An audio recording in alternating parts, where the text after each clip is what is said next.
The TVWAN News is proudly brought to you by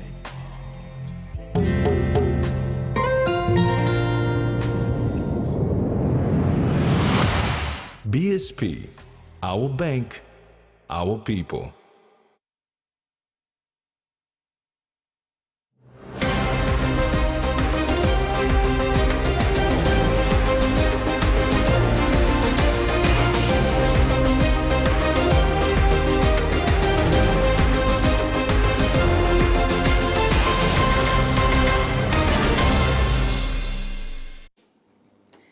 Hello, this is TV1 News. I'm Mary Silla. And I'm Terry. Join me later on in the bulletin with sports.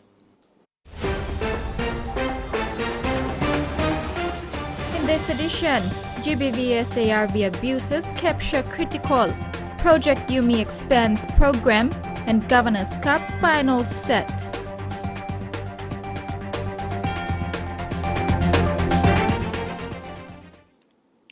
Tribal Foundation, a strong GBV and SARV advocate and defender of the abused, strongly condemns the lack of action by the Just Pathways in apprehending and taking to justice the offenders of gender-based violence and sorcery accusation-related violence.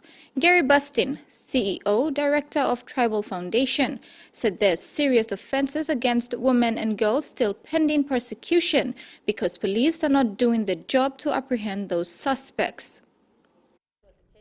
Tribal Foundation CEO and Director Gary Bustin said during a special media conference on Friday, 3rd February in Port Moresby that several gender-based violence and sorcery accusation-related violence perpetrators are still at large because the law enforcers are not pursuing these cases. And just this last week, we're dealing with a 10-year-old girl who was raped, and we're working to get justice for her. But her mother was tortured and then repatriated into the village. She wanted to go back to the village after some time. But the people who perpetrated were never held to account. And now those same people raped the child.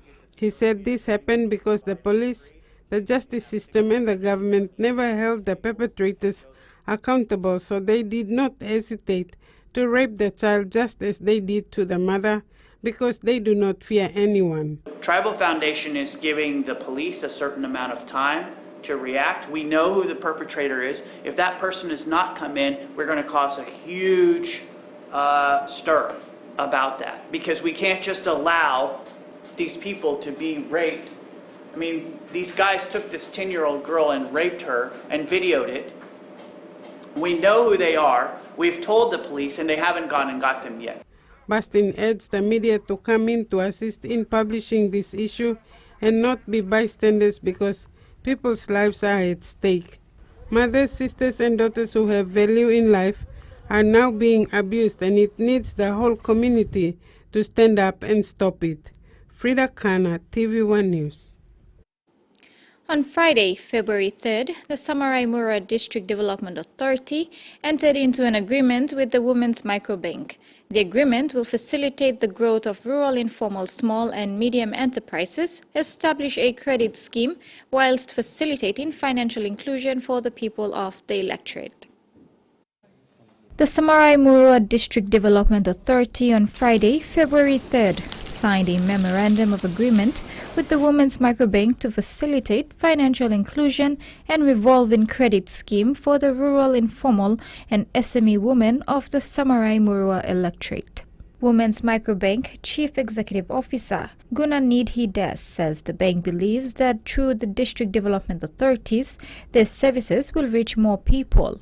Too often we overlook the obvious reality that there are potential economic opportunities that can be provided in districts and villages that make up 80% of PNG population, similar in many ways to our urban centers. We, the Mama Bank, recognize that our rural districts would be economically empowered because though they play significant roles in contributing, in one way or the other, they lack economic empowerment opportunities. According to the chairman of the Samarai Murua DDA and MP for the Open Electorate, Isi Henry Leonard, the greatest challenge in development for his people in engaging with business activities is ignorance. For me, I see that our greatest challenge in developing our people to engage in business is that our people are ignorant. They don't know. They don't know what it means to bring together the resources and how to harness it and apply it so that they all benefit. MP Leonard says it is only through partnerships that his people can be empowered economically. Caritas PNG signed a contract agreement with managing contractor DT Global this week in Port Moresby for the funding of a church partnership program. The signing happened on Thursday, February 2nd at the Catholic Bishops' Conference. The Church Partnership Program is a partnership led by the 7 mainland churches in PNG and their Australian church NGO counterparts, with additional leadership and input through the government of PNG, civil society, private sector, DFED and other development partners. Under the Phase 4 of the CPP, 2.7 million Australian dollars will be given to Caritas PNG to implement development activities over the next 3 years. Caritas PNG National Director Mavis Tito thanked Caritas Australia for managing the CPP phases 1 to 3 on behalf of the Catholic Church in PNG. Tito thanked the people and government of Australia through DFED for entrusting them with the funds and assured them that CPNG will aim to manage it well with utmost care and diligence. DT Global and BCEP representative and team leader Doreen Iga described the signing of the contract agreement as a milestone because localization of grants and funding has been a long-term ambition. Second Secretary for DFED, Joseph Mantate, congratulated Caritas PNG and the Catholic Church for being the direct recipient of the CPP funds. She said the Catholic Church has paved the way for the other CPP partners by embracing the opportunity to manage the funds directly, and it demonstrates that localization is possible to other partners. Acting Country Director for Caritas Australia, Roslyn Koniata, congratulated the Caritas PNG team on this milestone achieved after 18 years. Frida Kana, TVWAN News. TVWAN News continues after the break. Stay with us.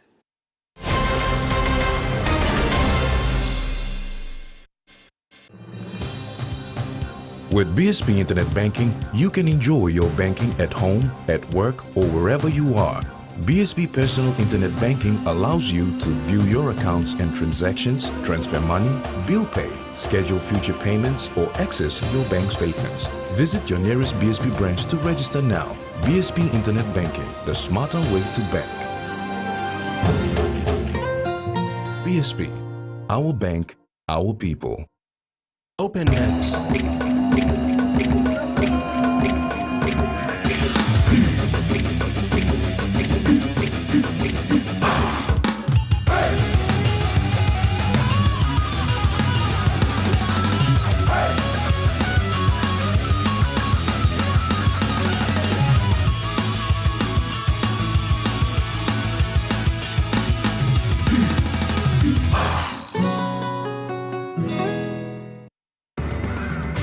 We see you, moving heaven and earth to progress forward. That is why we make sure that the reward you deserve is waiting to encourage you on your journey to success. It's that time again! Scale Rise is giving you the chance to win some Scale School money for 2023. Over 220 winners. 4 fortnightly draws, that's 55 fortnightly winners. Cash prizes starting at 1,000 kina, 2,000 kina, 3,000 kina. They also have consolation prizes of 500 kina. Buy any Scale Rise or Ori Rise to enter the promotion for your chance to win the Scale School money. Terms and conditions apply. Scale Rise, the Grain Changer.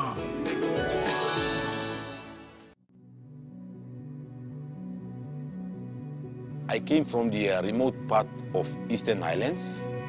I have seen the laboring mother somewhere on the road coming to the nearest aid post to deliver a baby And on the way, somehow either the mother or the baby passed away. We saw that his work was really specific in trying to find solution to the problem. Oh, Tommy! My wife, she's a midwife, and she said we have to build up a waiting hut so that we can accommodate those marginalized pregnant mothers.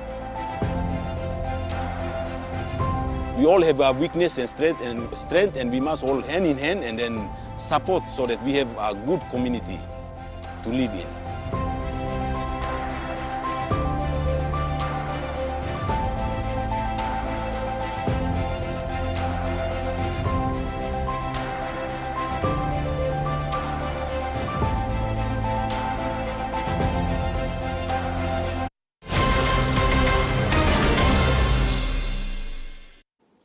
Welcome back. In overseas news, international students are flocking back to Perth in numbers not seen since well before the pandemic. But there's one big problem. Many of them have nowhere to live. It's estimated there are 5,000 international students looking for a place to stay, with the housing affordability crisis and the lack of purpose-built accommodation taking a toll. ABC's Andrea Mays reports. Cedar New Payne thought he was all set to study an environmental engineering master's degree in Perth, but a last-minute housing cancellation threw his plans into chaos. That time was very frustrating for me because after landing I immediately became homeless. With no one to turn to in Perth, the Nepalese student had to fly to Melbourne to stay with his sister. He's finally found somewhere to stay when he heads back to WA, but it's far from ideal. I have to, actually travel 2 hours in train to get to the university. He's not the only one who struggled to find a spot. It's estimated 5,000 students planning to study in Perth this year have nowhere to stay. This CBD student accommodation hub is among the facilities having to turn people away. We are receiving high volumes of calls at the moment. We're doing everything we possibly can to try and fit them in, but we do only have 500 beds. The situation has become so desperate, universities have been pleading for staff and alumni to offer to house students in their spare bedrooms. For some students, they will decide if they can't get an accommodation that they will actually go somewhere else. The problem comes amid surging demand at WA's universities after years of people being turned away due to COVID border restrictions. At UWA, applications from international students are up 33% on pre-pandemic levels. What we've found is that there's latent demand, that students really did want to come back. A big part of the problem is the Perth housing market. Rents jumped 12% last year to an average of $553 a week, well out of the budget of most students. The education industry says the crunch has demonstrated the need for more purpose-built student accommodation. Residents of a remote Australian territory are calling for greater democratic representation after being without an elected council for nearly 2 years. With a change in federal government, Norfolk Islanders say they are hoping for action. ABC's Jemima Burt with the report.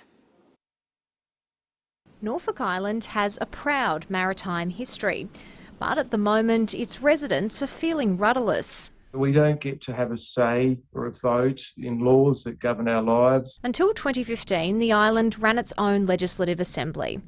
It was replaced by a council that was dismissed due to financial instability in 2021. Council had enough money to run for one more week at the time. 2 years on, administrators have raised $5 million through rates, levies and cost cutting. But some locals say they're getting rate notices for hundreds of dollars a week.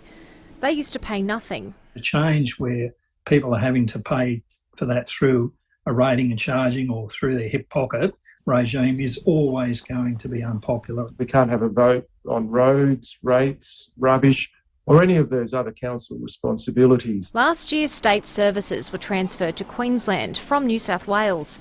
With no elected council, no state member and a Canberra-based federal MP, locals fear their concerns are not being heard.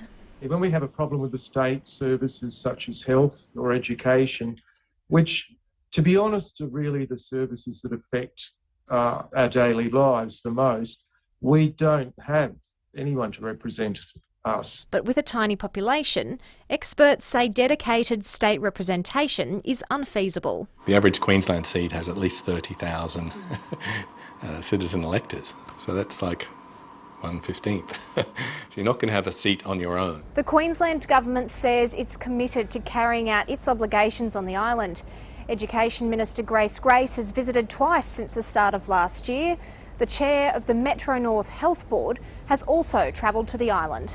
The Albanese government wants to work with islanders on a better democracy model. We would want to see a democratically elected body as soon as possible. But that won't happen until at least the end of next year. It's a concern because this is like a 7-year long-running saw. Jemima Burt, ABC News, Brisbane.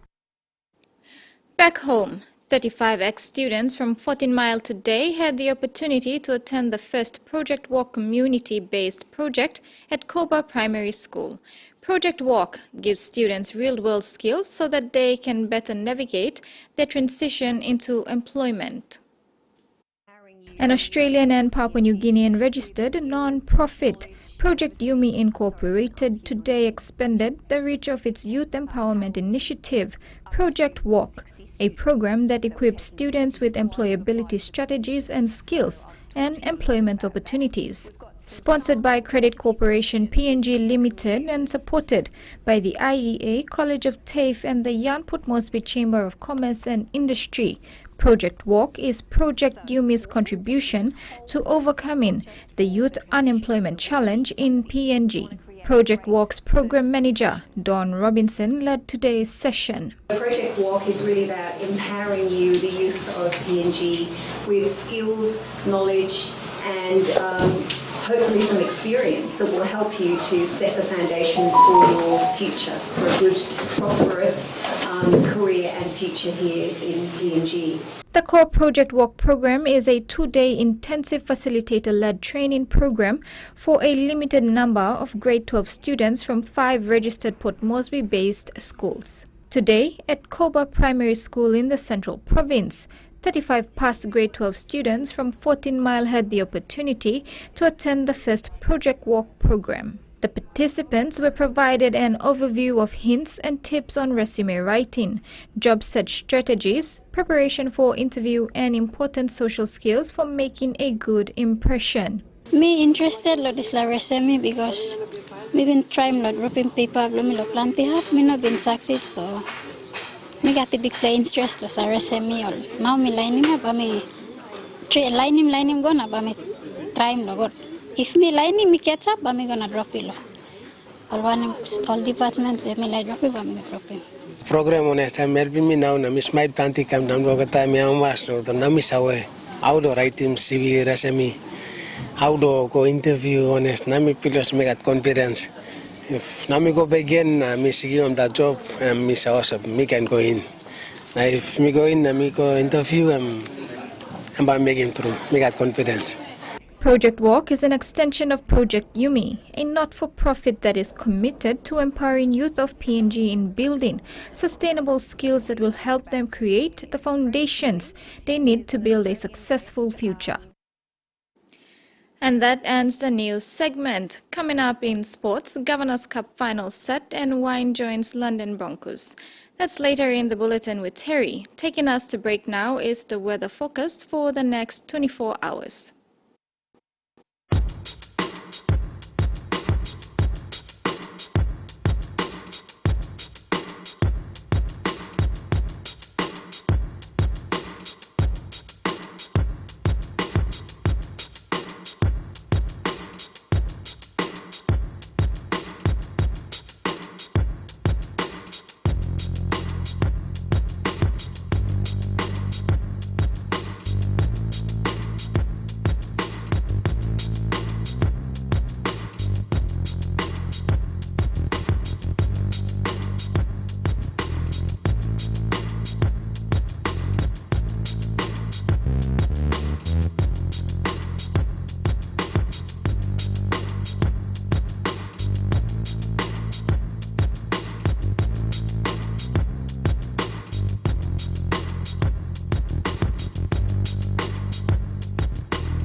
Experience a convenient and smarter way to do your banking with BSB Mobile Banking. You don't have to leave the office or your home to pay for bills. You can view your account balance, transfer funds, top up phone credits, or purchase Easy Pay units wherever you are. Visit your BSB branch today to register now for BSB Mobile Banking. BSB Mobile Banking, the smarter way to bank. BSB, our bank, our people. He says the best Hunters players come from his region. So does she. But there's one thing that brings everyone together. SB Lager. Bongum Yumi. Cheers to 70 years. When you're spending time with family, when you've got a big day ahead, when you have given it all you've got, when you're putting on a feast, that's when you want the best. That's when you want flame rice. New flame rice. Win him, Olgeta. He says the best Hunters players come from his region. So does she. But there's one thing that brings everyone together. SB Lager. Bongum Yumi. Cheers to 70 years. They're not rugby league players. They're magicians. He's electric. He scores for Melbourne.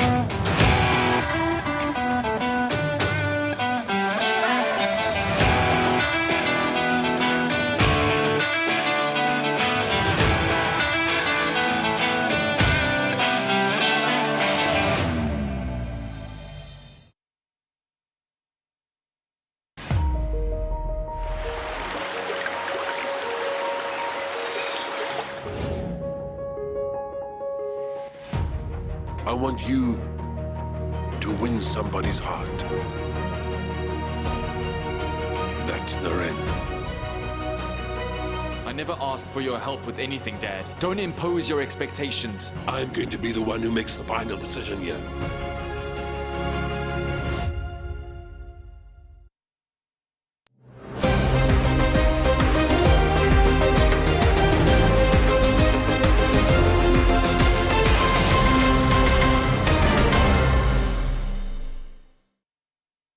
Thanks for staying with us. In sports, Kumul Petroleum PNG Barramandi's men's cricket team and the PNG Cricket Inter-Squad played 90 overs warm-up match on Thursday in preparation for the World Cricket Series League Tour. The tournament will run between February and April 2023. Cricket PNG Board Chairman Michael Harrison has endorsed and congratulated the 15-man squad for the ICC World Cricket League 2 in UAE, Nepal and Namibia. The team will be skippered by the evergreen Asad Vala, among other big guns in Charles Amini Jr., Suso Bao, Tony Ura, Norman Vanua, and Kipling Doriga. The coach is Mark Coles, and high-performance manager John Ovia is assistant coach. The delayed NCD Governors Cup semi-finals and grand final are now confirmed for tomorrow Sunday at the Mosby Southside Stadium. The finals were initially scheduled for last weekend. However, the games did not proceed as they could not secure a more central venue to host the games. Amid frustrations by clubs due to continued delays to the completion of the NCD Governors Cup finals, the tournament committee is pleased to announce that the Mosby Southside Stadium Kaugere has been secured to play out the major semi and grand final tomorrow. The long delays were due to appeals from clubs on technical issues compounded by the non-availability of a more central venue to host the finals.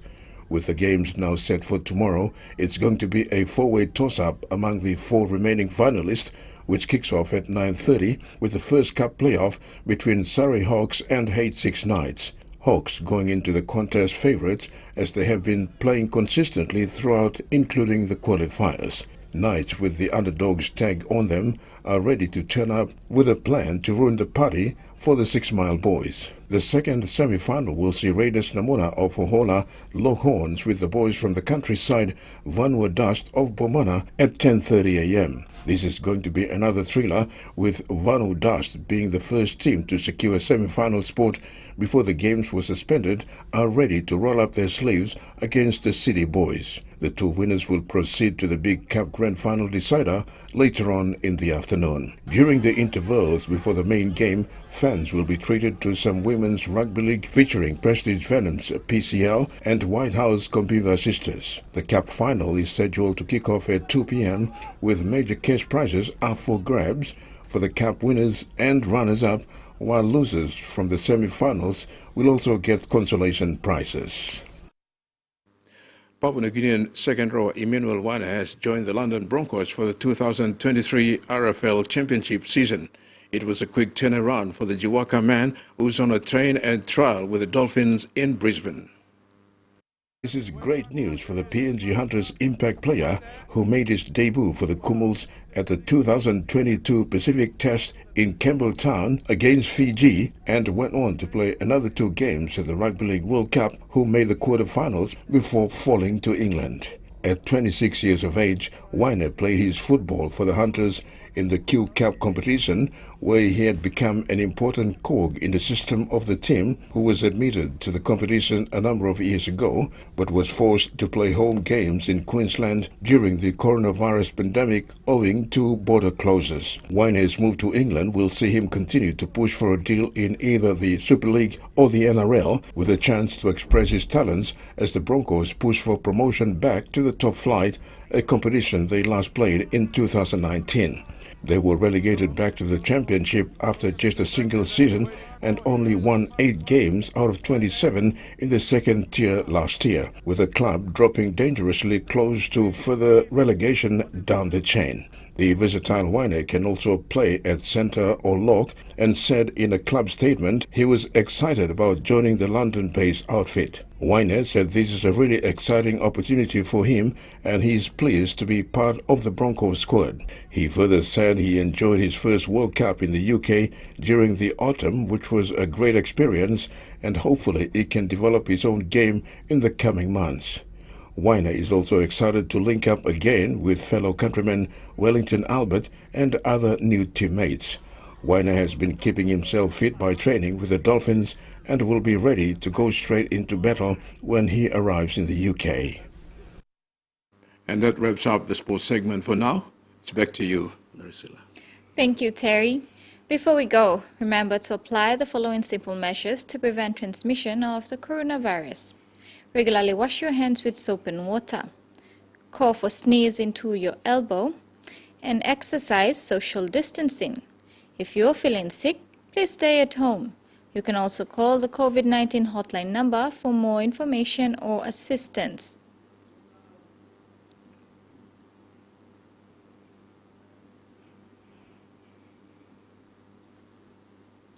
Thanks for watching. Bye for now. Bye.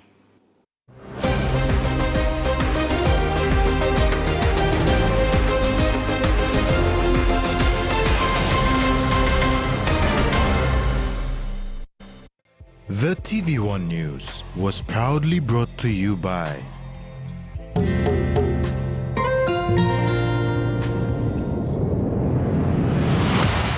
BSP, our bank, our people.